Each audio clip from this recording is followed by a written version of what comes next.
Hello, hello, friends. Good morning and good evening. This is Yonks with the BitDAO Embassy, and this is our very first AMA. This is a much anticipated content channel here. I love doing the live stream format and very excited to bring with you zkDAO. We've got Jon Allen, and we've got a nice agenda prepared, and I want to give some kudos and thank you to the Wind Ranger Labs. They set an absolutely fabulous intake form that made it easy for the community to provide some questions, and we'll be getting into that here. And this is our agenda for today. So with me again, Jon Allen, who has been this is now the second proposal that he has put forward. And let me show you real quick right over here. We've got our BitDAO homepage and then on the forum. And this is where the governance framework works. So start here is the soft proposals. And what we're talking about today is the one here, zkDAO, accelerating the mass adoption of crypto for financial sovereignty. And one of the things that before this, we also had the Education DAO, which Jon Allen was the voice for, and we were talking a little bit before we went live here. Looking forward to having him on a future episode of the BitDAO Embassy channel. But you didn't come here today to hear me talk, so let's jump right into the agenda. So welcome, Jon, and I would really love to hear how you got involved with BitDAO. Yeah, I mean, first of all, appreciate you having me and for setting all of this up. I think it's fantastic, just kind of having these discussions and really kind of talking through a lot of these proposed autonomous entities. So thanks. And yeah, it's kind of background about me. I mean, it's been kind of a kind of windy road to get here, really. I mean, my background is not necessarily kind of in this. Like, I was actually in the military. I used to disarm bombs. I did explosive ordnance disposal for 5 years. Then got out in 2013 and read the Bitcoin white paper and just went down the rabbit hole. So I've just been absolutely obsessed with crypto ever since. A couple of years later, I started at UC Berkeley, where I co-founded blockchain at Berkeley. We started to do some student-esque projects for companies, and then all of a sudden started winning bids against like Accenture and Deloitte because they didn't really necessarily know how to build a lot of these projects, whereas we did. So built products for Airbus, Qualcomm, BMW, Exxon. They paid quite well, but it was just kind of boring because there was a lot of legal and compliance and kind of red tape around that. So we ended up starting to work more with startups. So being in the Bay Area just made a lot of sense. That was really timely because a couple of months later, the ICO boom kicked off. So we ended up working with around 30 different ICOs, doing kind of like smart contract auditing, token economics, just really a lot of supporting roles. Started to get pretty sizable kind of allocations for the work that we were doing, and decided, hey, we should probably formalize this into a fund. So me and two partners, winter break of our senior year, flew around to 6 countries, raised a decent amount of capital and started Decrypt Capital. We really wanted to focus on kind of builders. At that time, it was a lot of kind of like tokens and hype and noise and not a lot of substance. So that was kind of like our core thesis, was like, we want to invest in people who are solving these fundamental hard problems. And a lot of those investments ended up being in privacy preserving tech. Privacy preserving tech, technical founders. There wasn't really a kind of community or events that really highlighted that. So in order to help our portfolio companies, we co-founded San Francisco Blockchain Week. And then we also hosted the Crypto Economic Security Conference. So just in general, I mean, I think like my Northern Star and kind of all of this is just, I want to work with cool people doing cool things. Like, I think crypto is just infectious, and that you have people who are just not happy with the status quo, want to change the world, like aiming for the stars, right? And so that's kind of again my guiding light. And about 5 months ago, a mutual friend connected me with one of kind of the Bybit co-founders and kind of the Mirana ecosystem, which is their sister fund. And they were looking for someone to, kind of join in with Mirana and help with kind of the venture aspect of it, which I've never really kind of been a core like venture guy. It's been more of like, hey, I want to be a builder and build communities and like work with builders, and then also have investment that I can use to support those people that I feel like are aligned. And then they mentioned they had this BitDAO entity, which the guiding light for that was, we want to support builders. And I was like, this is really like a match made in heaven. So, they were like, hey, we have this massive treasury. Like, if you have any ideas, we're kind of all ears. You should put up a proposal. You should start going through this process. And I was like, I have tons of ideas, just based on kind of the communities I've been engaged with. So the first one, was actually like Game 7, right? So it's like this 500 million gaming ecosystem DAO. I think that's just like a massive kind of vertical and was quite interesting. Then EduDAO, really kind of co-founding blockchain at Berkeley, and my peers that I met there really changed the trajectory of my life. So I think like replicating kind of that model around other universities around the world, hopefully is just going to like help so many students, but even more so get them all into Web3 and crypto. And I think that's additive to anyone who's in the crypto space. And then that brings us here to zkDAO. I've always been interested in privacy preserving tech, and I have known the team for quite some time. And I just think it's extremely ethos aligned. But I mean, we can kind of get into that a bit later. But yeah, a bit long winded, but that's kind of the introduction. Yeah. No, I absolutely love that. And people like yourself is one of the things that has been just a whirlwind with Mrs. Yonks and I. And not going to go, everybody didn't come to hear our story today, but as serial entrepreneurs, we've made a personal commitment that any future businesses that we're going to launch are going to be a DAO, because we do believe that they are the future of work.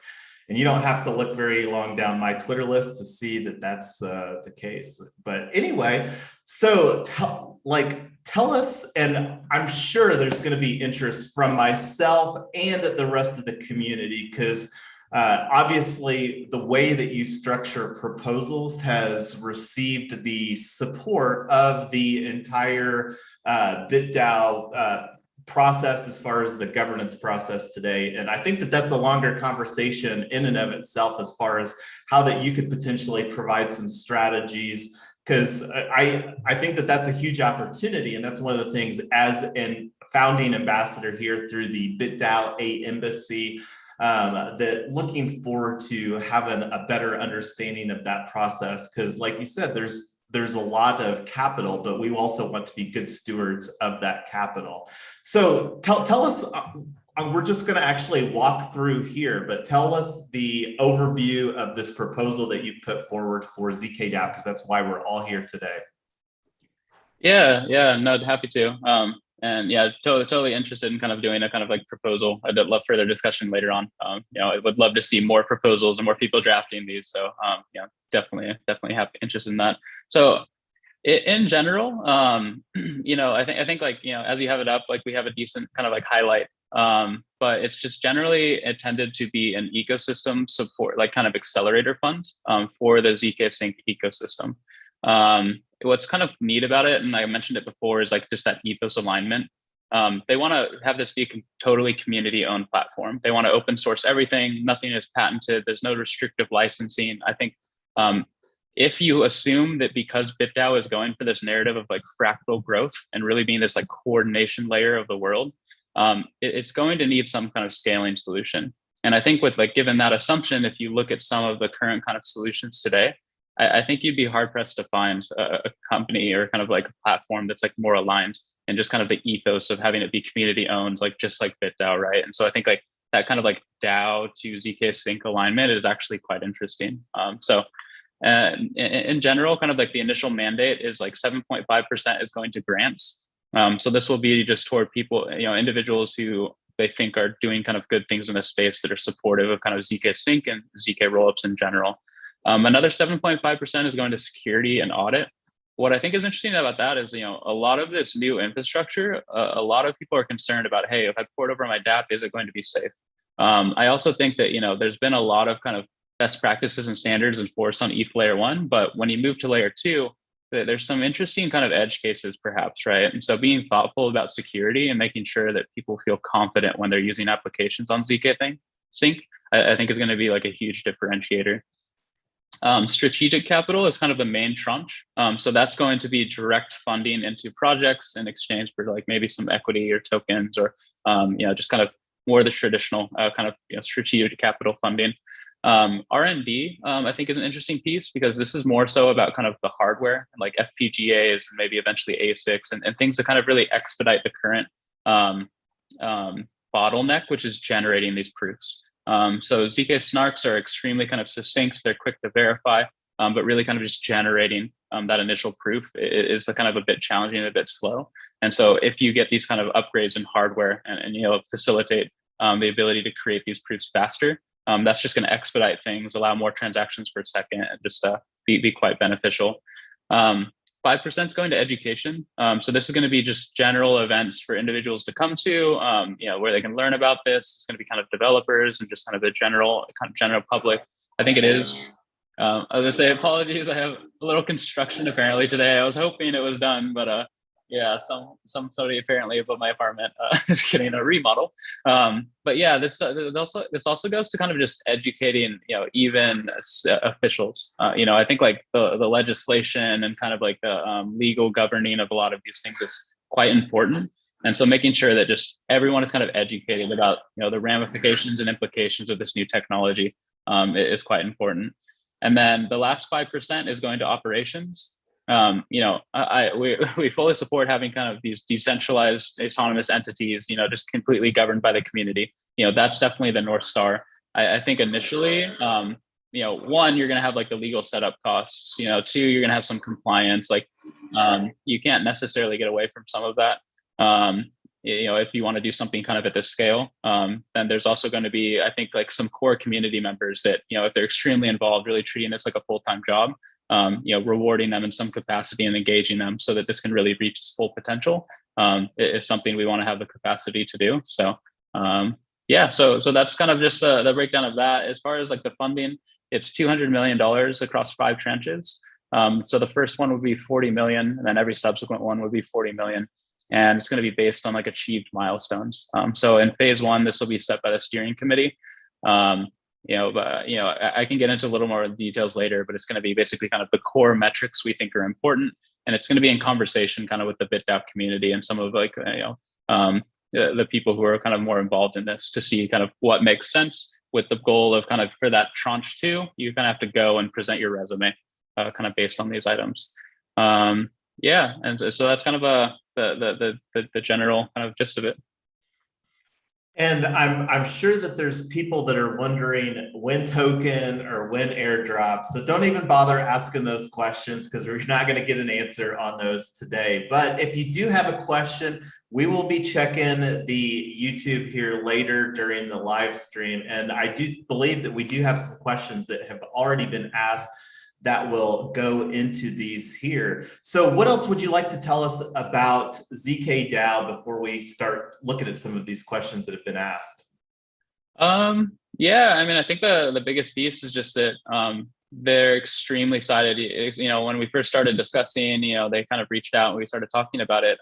They're extremely excited about just like DAOs and DAOs in general. And so I think there is a real kind of, there's a lot of ideas currently in the BitDAO community, but I think in every community in crypto, there's just a real lack of engineers, or people who can like expedite, or who can like kind of expedite development of a lot of this stuff.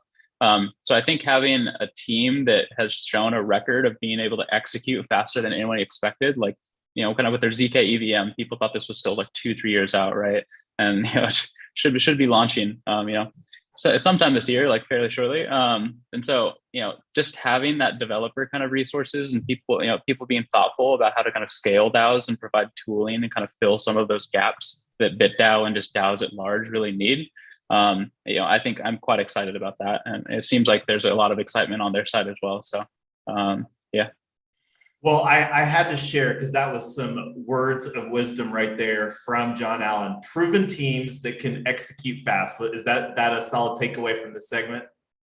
Yeah, I mean, that's the name of the game, right? Like people who can execute and get things done in general. It's all about the builders for sure. Love that. So anything else, or should we go to some of these questions here? Because I think we've got a decently long list of questions. Yeah, I would love to dive into the questions. All righty. And again, if you're watching the live stream, be sure to ask the questions. So we are very actively monitoring those. All right. So I'm just going to go down this list right here, and I'm going to make this a little bit bigger so that we can take a look here. In terms of the ecosystem that is supported by MatterLabs, what is the advantages, superiorities when compared with another protocols? Example, Meta protocols. And I want to thank Ty. This came in from Discord. So thank you, Ty, for asking this question? Yeah, it's a really good question because it's like, obviously what BitDAO looks like is still very much up in the air. I think my general opinion is that BitDAO should be very agnostic and not necessarily take bets and try to pick winners. I think things like education, great, it should be supportive. Things like art or NFTs, right, should be supportive. Things like gaming, like should be generally supportive. And wherever the builders end up, hopefully, BitDAO can then support them wherever that is, right? And so it's like, I think this is a bit of an atypical one. I think it really comes down to that assumption of like BitDAO very quickly is coming up to needing scaling. You have this notion of all these autonomous entities and then other autonomous entities below that and partnerships and kind of other relationships. And very quickly, as we're working through maybe some of the potential alignment and engagement and things you can do with that, it just gets very expensive on ETH layer one. So I think in general, it's like, if we have to choose something in the short term, we probably want to choose something that everything that is built that enables DAOs to scale is going to be open source, that anyone can fork it, anyone can use it, any EVM compatible chain can use it. So I think that's like quite important when we're thinking about kind of the narrative behind this, that it's not necessarily kind of like picking a winner, it's more so picking an ethos. That, hey, this is a very kind of community run, like open source minded, like kind of like, I think very, very kind of crypto native aligned. But like that being said, one of the other reasons why we kind of like, we're moving toward this is BitDAO is on Ethereum. I think the vast majority of DAOs and DAO tools being built, are on Ethereum. So I think the current state, there's just the most robust kind of like network on Ethereum. And so it's like, given that we only had a kind of few options, and zkSync approached us, and it was kind of obvious why, because it's like we have a lot of kind of the same ways of thinking about these things, and having things be community owned and community run. So I think that's kind of just a benefit over other such protocols. Is I think there's a lot of kind of good work being done in the space, but I don't see a lot of DAOs being built on many kind of platforms.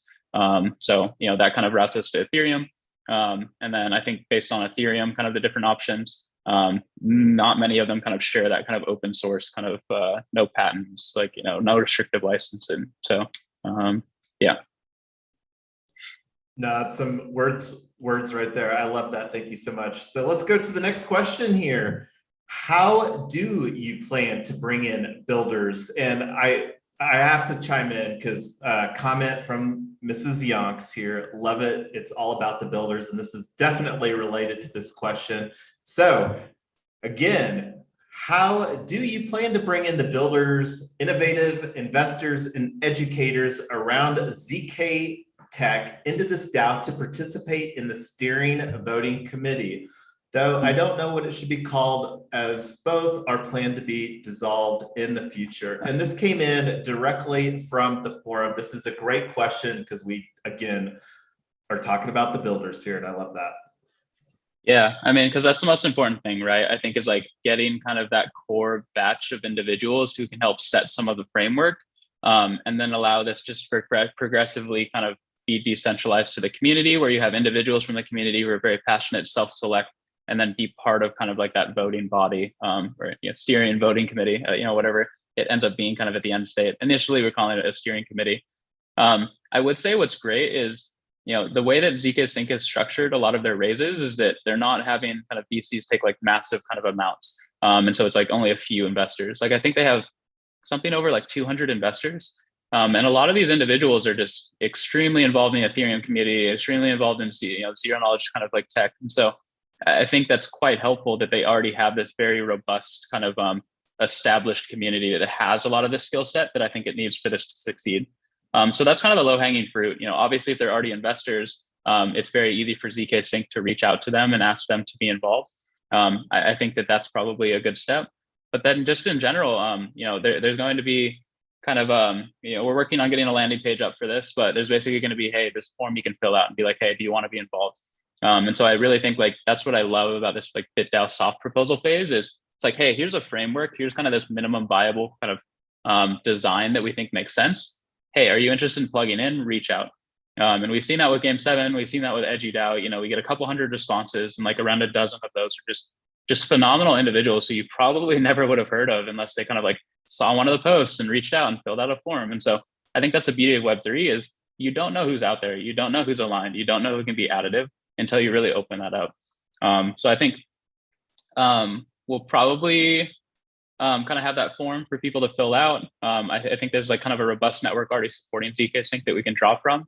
And then I think just continuing to kind of push that, we want this to be as open and kind of permissionless and like kind of like publicly owned and run as possible. And so I think with that guiding light, I'm not really that concerned about getting all of this kind of like, innovators, investors, educators involved, because a lot of them are very interested by zk Sync. A lot of them are following what they're doing, retweeting what they're doing, like, just very supportive, just because I think it always comes back to that ethos. Like, people feel like this is the right tech and the right kind of narrative behind it, and the right ethos behind it. So, yeah.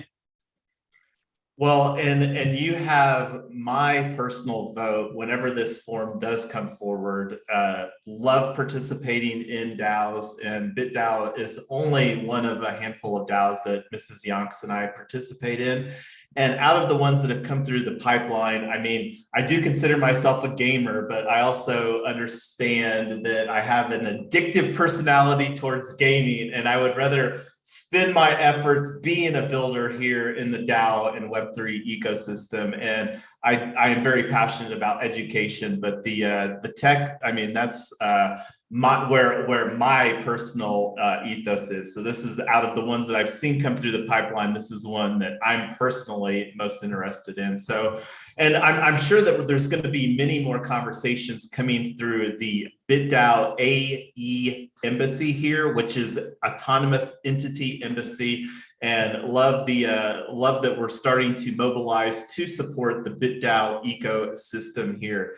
So let's go down to the next one. Maddox is the layer 2 project. I'm going to make this bigger here for everybody's benefit on the live stream. And if you do have questions, we are actively monitoring the live stream. We're going down the ones, prioritizing the ones for people that already submitted. But the next question here for you, John. Maddox is the layer 2 project with the most market cap. How does zk Sync team compete with Matic and other layer 2 projects? Love this question. Yeah, I mean, yeah, thanks, Mr. Crab, for the question. I mean, I think it's one of those things where, I don't want to get into the kind of like, they do this, they do that. I mean, I think it's like really want to focus on kind of what zk Sync does. And I think it's just, if you start to look at their technology, you see kind of Vitalik saying that he thinks in the medium to long term that zk and zk rollups is going to win out over everything. So I think like, he's fairly deep kind of in the community, and I think I generally trust a lot of his opinions on kind of like these vertical of topics. And I think that in general, it just always comes back to that ethos of the team. So it's like, because MatterLabs hasn't patented anything, because MatterLabs has very permissive licenses, because they're very kind of open about it. Like, any upgrades take like weeks to happen, and there's actually like a multi-sig of like, I think it's like 15 or 20 different individuals who have to kind of vote to actually have this upgrade happen. And so just kind of zk Sync's thoughtfulness around trying to keep these things as decentralized as possible. Like, obviously early days and for upgrades and from going to beta to alpha to mainnet, like you have to have some kind of engagement. You have to have somebody like pushing this button, but just the effort that they put into making this, not where it's just, hey, the team's kind of shifting it over and the team's kind of choosing to do things. So don't want to focus too much on kind of like these direct comparisons. I think it's just really up to the community to kind of decide for themselves, like, what tech do I like the most? What user experience do I like the most? Kind of what ethos do I like the most? And I think there's a wide range of options for that. I don't think any of them is right or wrong. I just think that, generally I'm kind of supportive of zk Sync and BitDAO because I think it's very aligned. But just as far as like general competition, I think it's really up to the market for them to kind of decide what makes most sense for them, and for the applications kind of first and foremost to decide kind of what technology makes sense for them. So yeah, we'll have to see how it plays out. And to bring this a little bit more full circle with a story that's very close to Mrs. Yonks and I's heart, like we gave our niece and nephews here for Christmas their first crypto wallets, which did have 10 Matic on each of their wallets. And potentially next Christmas, and again, we no win token or win airdrop, But that will be a future Christmas gift to them as far as when that does happen. Because one of the things that really resonated in some of the roots here for me is that there was a lot of conversation in Clubhouse, Crypto and Coffee, which is where I really substantially reduced my own learning curve in the Web3 larger ecosystem here. And I know that there was a lot of people within that community that were very excited about zk Sync. So again, that's one of the things that provides more personal interest to zkDAO here. And again, if you've got some questions, ask in the live stream. So let's keep on going down this list. Once the proposal is getting passed, what are the priorities of this proposal? Yeah, I mean, it's a good question. I think what is immediately needed is kind of, getting the legal structure and kind of the multi-sig set up and, making sure that's all secure so actual disbursement can happen. And then it's really hitting the ground running. I think like setting up a framework that allows for some kind of steering committee engagement, but really just optimizes immediately for getting the community engaged. Like kind of like for the investments, like having this kind of like community, investment committee, if you will, like getting these grants out, kind of like community sourcing the grants and saying, hey, what do you think should be supported? What do you think is a cool kind of tool? Like, really just allowing anyone who wants to participate, be kind of that knowledge base that kind of supports this and like takes this to the next level. And so I think like there has to be some semblance of structure. I think we've seen in a lot of communities that if you just generally open it up and you have no idea what you're doing, you have no channels, you have no structure, you have no one who's like, maybe like moderating people who just want to like spam it, like it just gets very messy. And so I think there's like a very fine balance, like probably leaning more toward like the kind of decentralized, maybe a little like less polished, but because like the balance is between, hey, completely structured top down, like you're just like plugging into something and just kind of like witnessing what's happening, as opposed to just totally community source, like absolutely no structure, just like free for all. And so it's like, I think there's like in the middle somewhere, like leaning a little more toward like decentralized is probably kind of where that optimization is like best kind of first and foremost. And then allowing individuals kind of like you guys, like the A Embassy, right? Like who just like phenomenal community members wanted to kind of like step up in the community and really have like taken like a kind of fundamental role in this. So I think we're mimicking a lot of that kind of BitDAO Discord and a lot of these autonomous entities when we're thinking, hey, how do we kind of start to onboard community members and empower them to help kind of participate, make decisions, and engage? Yeah, and to plant some seeds here as far and to generate some excitement from the entire BitDAO community, one of the workshops that we're planning here that's going to be live streamed on this channel in this same format is how to create and set up a Discord server for a DAO in 2022. And Discord is a pretty scary place out there. I mean, I've been seeing, compromises happening, the social engineering. And again, make sure that you subscribe here to our channel because we're going to be having all kinds of conversations about this because we love best practices. And to keep it super simple on best practices, find, implement, and refine. And that's one of the things that we're going to be talking about here, again, more through this BitDAO Æmbassy channel. So great question. This was another question from Ty, who is very engaged in our Discord. So let's go down to the next question here. Will BitDAO put in an agenda that tried to build up its own layer 0 DAO chain, so that every funded, invested, cooperated DAO could be connected or controlled through this layer 0 DAO chain? I see the opportunity to do this as we are likely cooperating with zk Sync. And this was a question again from Ty. Thank you. Great question, Ty.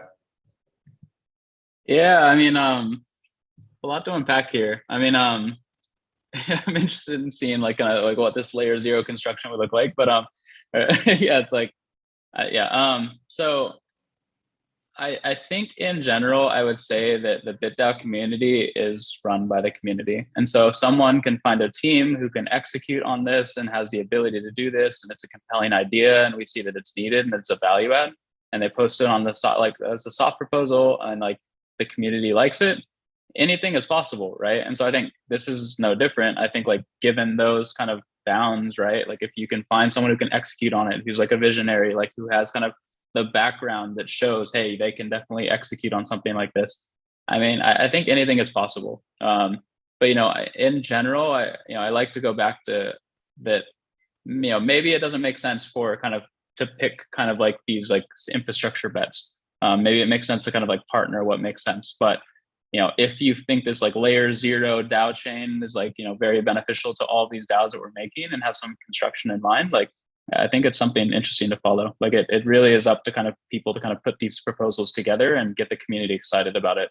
And I mean, that's the only limiting factor. It can literally be anything, which I think is one of my favorite parts of BitDAO is it's completely blank slate. It's just kind of driven by like narrative and vision and like, just getting the right people together and helping like coordinate that into something cool. And it's pretty incredible to see stuff come together. So I think that that's another, opportunity again for maybe a future conversation here is how to do a proposal at BitDAO, because you seem very successful at that, Jon. So we'll maybe get you committed to that later, but because I would love to hear that one too. So keeping going down the list. In the proposal, you mentioned funding in tranches based on certain milestones. Interested in hearing how you would approach defining those milestones when funding such a nascent and broad ecosystem. Yep. Yeah. And so I think this even kind of goes back in because I really didn't like fully answer kind of like what are the priorities, for like I kind of mentioned the immediacy kind of ones, but it's like I think there's some of the midterm ones that are important to highlight. And so it's like I think just like on its face, there's like just some general ones, like investments completed, the number of grants, importance of like the public goods funded, there's like core DAO tool contributions. I think it's going to be a big one. Like obviously if they're plugging in with BitDAO and enabling this fractal growth, like that's just a massive value add just because once again, kind of engineers who can execute, I think is invaluable to the community right now. I think different events and educational events that like occur. And just general community engagement and support. So I think like that's kind of what this phase 1 is for, is the steering committee to maybe focus on some of those and maybe put some kind of ballpark numbers or, maybe put some goals. But then what's kind of interesting about this notion of like these tranches is that after kind of that initial 40 million is kind of like fully deployed or maybe like, almost deployed, it'll be kind of after having a conversation with the BitDAO community and some of the larger individuals who are involved in setting these milestones. So first and foremost, it should be kind of known by the community. It should be generally agreed by the community. So it should be pretty clear that those are reasonable milestones. The next step to get that next kind of top up funding would be to basically put a resume and be like, hey, here are the core metrics that we define, the milestones we defined. And then, hey, here's all the things that we've done. Maybe some links to articles or maybe like some photos, right? And so it's like, then that'll be a post, and if it's filed, like follow those milestones and achieve like majority of them, I would expect kind of BitDAO token holders to vote to kind of continue to give funding. But yeah, I mean that's yeah, I'm not sure exactly what those will look like, but I think kind of those are the core buckets that I kind of mentioned that seem like kind of low hanging fruit. And I think it'll be very interesting to see year 2, like what that would look like, because that's initial year 1, that's just immediate kind of like what makes sense. But year 2, it might be totally different, right? It really depends on kind of the state of the ecosystem. Maybe a few of those might be extremely important and the other ones really not so much. So I think it'll kind of continually change year to year potentially. That's a great response. And I think if I can summarize the takeaway there is that we're all learning and we're all building here together, and we want to get better and better throughout this process. Yeah, 100%. And I think like that's like a lot of these things, like it's just about kind of having people who you think are like ethos aligned, right? And I'm gonna keep like sound like a broken record because I say it like so much, but it's really like in my mind there's kind of this dichotomy of like missionary versus mercenary. I've always wanted to work with these missionaries, like people who are like, it's like overplayed, but like in it for the tech, right? Like during a bear market, like they're still building because they're not here for the money, right? I think there's a lot of kind of mercenaries who are just like using different kind of mechanics and DAOs and things to like get funding and just kind of like stack up kind of capital. I think there's like, the people who are just really in here to like build and do cool stuff. Like it's kind of a different vibe, and that's like really the individuals who I think are great to partner with just in general, and especially for things like BitDAO, because I feel like it very much kind of has that like missionary kind of vision and ethos behind it.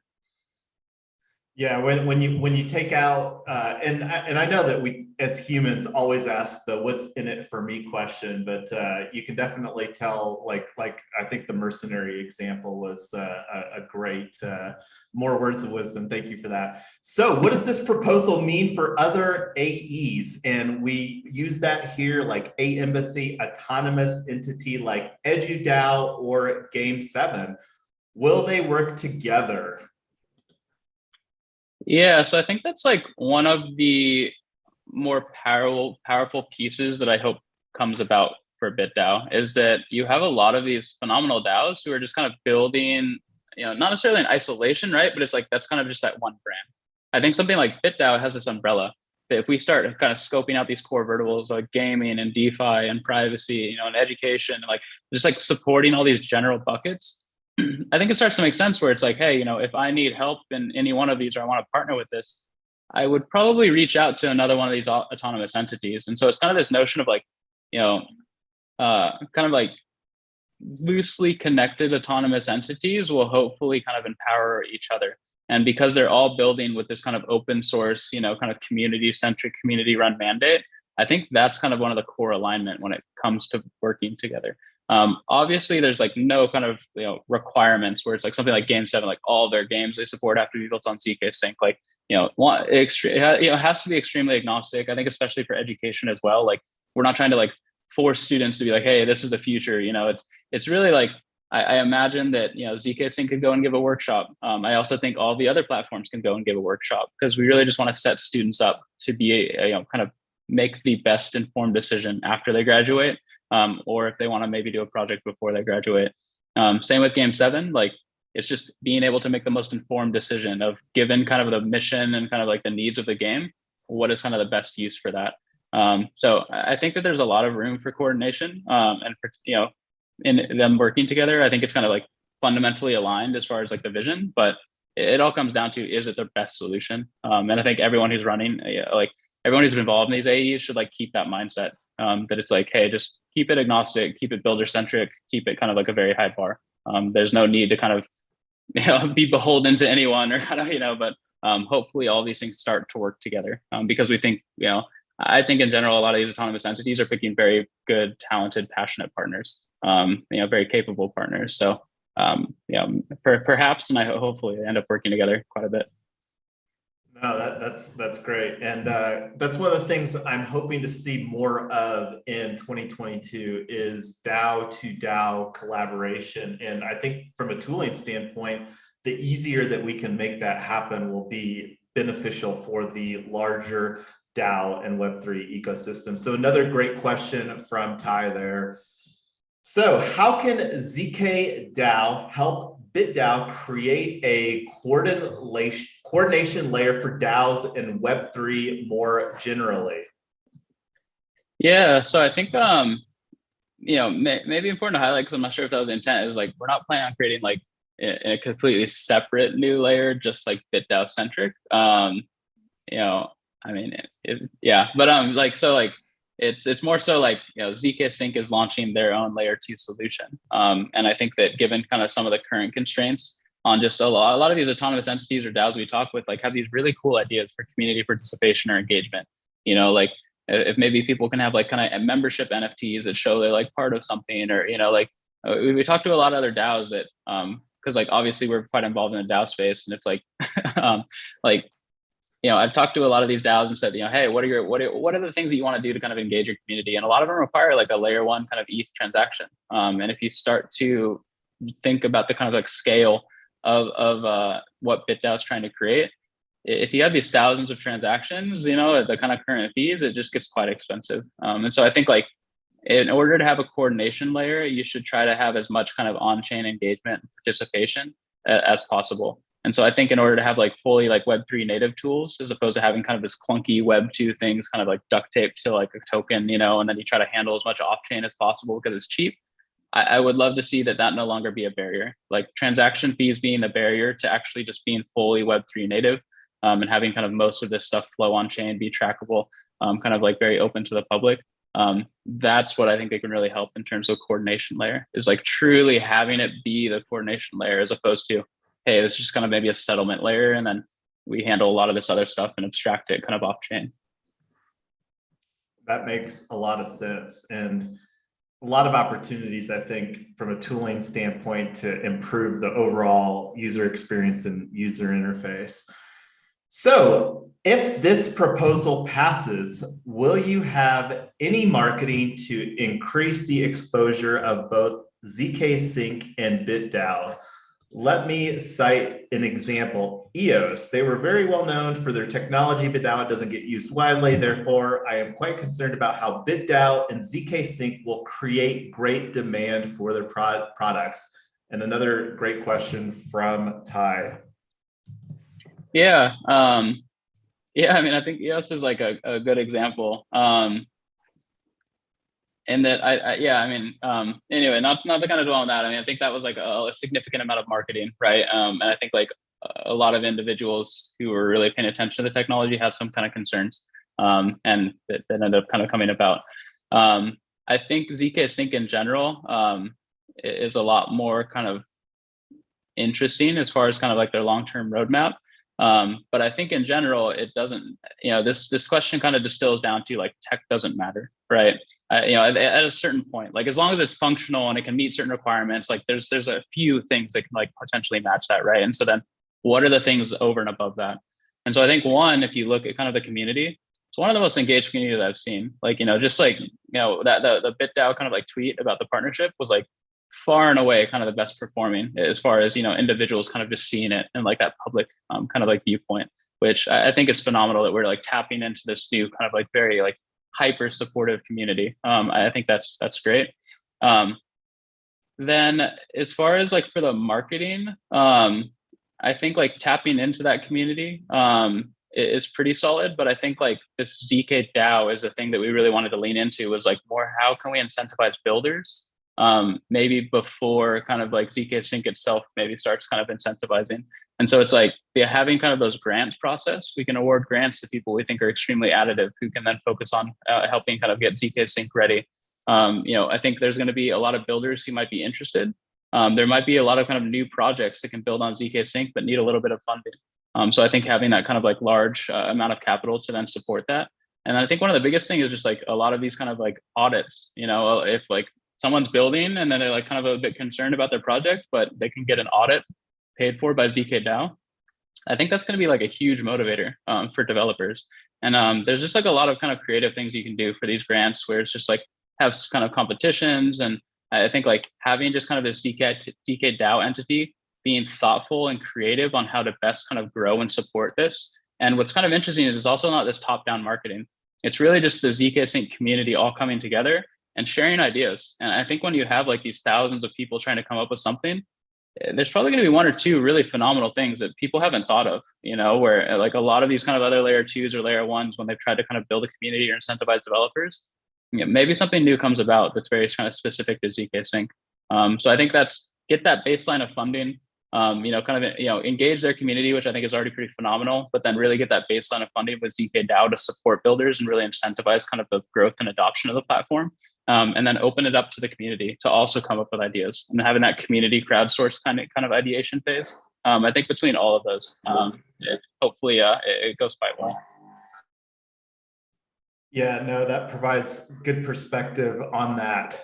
So let's see. We're running short on time and want to be respectful of your time. We're getting close to the end of the questions. I don't know if anybody has any questions. I've not seen any here come in from the audience, and we've got these already prepared here. So which type of development would BitDAO and zkDAO focus on if the proposal passes? NFTs, DeFi platforms, or even chain? Yeah, so I mean, I think it's like kind of a wide open, like blank slate, because this, sorry, a little bit of drilling, but it's really just like a wide open space. I think like literally because it has this full zk EVM compatibility, literally anything you see on layer 1 can then be put on zkSync's layer 2, which I think is great. That leaves kind of this blue ocean of things that are potentially can possibly be built there. But just like a few, it's like DeFi, NFTs, games, payments. Like I think privacy is one that they're really pushing, because it's like it really kind of like aligns with the kind of like self-sovereignty, kind of community sovereignty, interoperability, oracles, data management, data analytics, file storage, airdrops, definitely DAOs is like a massive one. Because of this engagement, they're going to be prioritizing a lot of this DAO development and DAO tooling, which I think is phenomenal. DAOs need as much help as they can get. Like anyone who's been participating in one knows that there's a lot of weird bootstrapping and things duct taped together that are making this work. But getting that full Web3 native, anyone can participate, easy to use is really paramount. And then like there's digital identity and social, just to name a few. But it really can be a wide variety of things. I don't think there's any individual focus. It's really I hope that this acts as a magnet for builders to start coming to zkDAO and saying, hey, I want to build this cool thing. And then kind of the structure of zkDAO allows it to kind of maybe select a lot of the ones that are most needed or kind of most interesting. So that's generally the goal. Appreciate that. All right, so let's see. The voting rights section of the proposal mentions that these rights will be allocated to the people contributing most to the day-to-day operations of zkDAO. What do you think BitDAO's day-to-day contributions to zkDAO might look like? And this is from L. Brian, who actively engages here at the A Embassy. Great question, Brian. L. Brian. Yeah, this is a phenomenal question because I think it's quite important. I think it's also important to kind of delineate between BitDAO as a whole community, what are the expectations, and BitDAO, bit holders kind of as individuals. And so I think some bit holders might say, hey, this is for me, I want to be extremely involved. And so I would love to see that, where it's like you're holding bit and hey, whatever AE you're most interested in, hey, I'm in BitDAO Discord, but I'm also like super plugged into like one or two of these AEs that like really resonates with me. I think though, as BitDAO as a whole, the reason why we started to distill kind of this like autonomous entity structure where it's like kind of maybe a decent amount of ownership but very small voting is because if you think further down the road, if BitDAO is going to have like dozens and maybe even hundreds of the autonomous entities, it's going to be a massive bottleneck. Even if you have like maybe 5, 6, 7 of these autonomous entities, if BitDAO has to be voting and engaged and kind of make this day-to-day decisions for all of these autonomous entities. So kind of the narrative around these is, let's find subject matter experts who have a proven track record of being able to execute. They're extremely passionate about the specific vertical and have them kind of help build that team and have that strategic kind of capital deployment, because I think that's going to be extremely more efficient than BitDAO trying to be kind of master of everything, right? I just don't think that's really feasible. And so like having these kind of, I see BitDAO's role as almost as like, finding the right partners, setting up a structure, setting that mandate, and then really just having these funding top-ups that make additional top-ups contingent on them meeting milestones. So I see BitDAO as kind of just this coordination layer of kind of like setting mandates, getting people together, and just enabling them with capital, but making sure that they meet those milestones at kind of, set periods, but not making these kind of day-to-day decisions. I think a lot of that decision-making process should really empower, should be delegated out to the periphery. Like the people who are like most plugged into those verticals, I think should be the most empowered. And so like, that's kind of a cool structure in my mind, because I think it just comes back to like that fractal growth. I think like when I think of fractal growth, it just gets me so excited, because it's like, if you empower people who are like the best and brightest in every domain, and then they're all like loosely connected, and then maybe all kind of working together, like that's like kind of a phenomenal visual. Hopefully that's where we're headed. No, and that's one of the reasons that attracts me to this space, is the opportunity to work with the Biddlers. I'm a big fan of the We Biddle, and that's some of the Ethereum ethos, but Ethereum. Anyway, we're not going to talk about that because we are about done with today's AMA. And do you have some final closing thoughts as far as how the builders will be able to get involved? Do you have, can you give us like when that, because I want to throw my name in the hat here, Jon, just to be quite honest with you. I'm excited to have this conversation, but anyway, I'm gonna quit talking, and I want to hear some closing thoughts from you, my friend. Yeah, I mean, I think it's like we try to have a soft proposal, just kind of be an open forum, like, kind of loosely maybe have a timeline of an idea of when it would go to a snapshot, and unless kind of some huge kind of disagreements happen. But it's like we're still very much in that soft proposal process. So I'd like to say, just like if anyone has kind of any comments or questions, wants clarification, like go ahead and plug into discourse, just ask them there. Like, I would love to see kind of more discussion and communication, even if you're just generally supportive. I think that would be great to see as well. If you hate it, like, say that as well, right? Like, it's just an open forum for you to kind of say your opinion. Obviously, if you hate it, just kind of explain why. Like, don't just say this is awful, right? Like, have it be productive, positive or negative. But as far as like the participation, hopefully should have a landing page up by the time kind of maybe in the middle, or kind of by the time the snapshot finalizes, which I don't know, might be around kind of the end of January. But I think regardless, there should be some kind of landing page, and then some kind of button for you to kind of put your name in the hat and put some information about participating. So, I mean, really up to kind of the forum discussion, like what the timeline looks like for this. If, it can even go to snapshot, like maybe somebody pokes a hole in it and this is like terrible and doesn't make any sense, like that's the beauty of the forum. Yeah, so we'll kind of see like what the timeline is for that. But then around end of January, there should hopefully be a website, and if it gets approved by the community, then there'll be kind of like that list, and then kind of that initial steering committee will begin having some of the conversations to get people involved.